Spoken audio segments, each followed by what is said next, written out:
And there was no way that I was going to do 20 years in prison. No way. So I went on the run. And lo and behold, the person that I did all this stuff with was the same guy that I robbed the bank with, Kevin.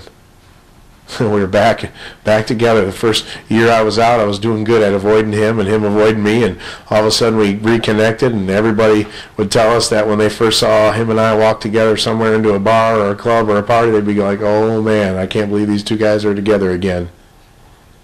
And so we went on the run. And I'll never forget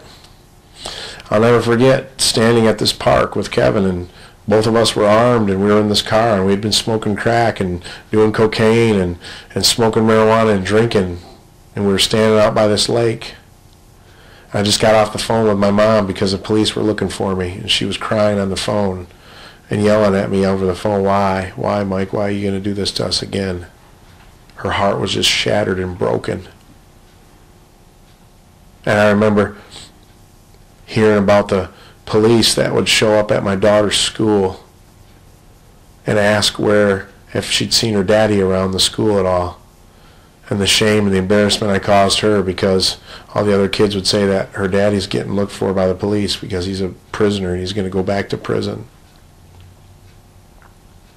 And I remember the despair that I felt in my heart and the utter hopelessness of my life. And we stood there and we made a decision that we were not going to go back to prison, that once we left Michigan, that was it. We're not going. If we were pulled over, if they came after us, we would come out with guns blazing. We were going to shoot it out.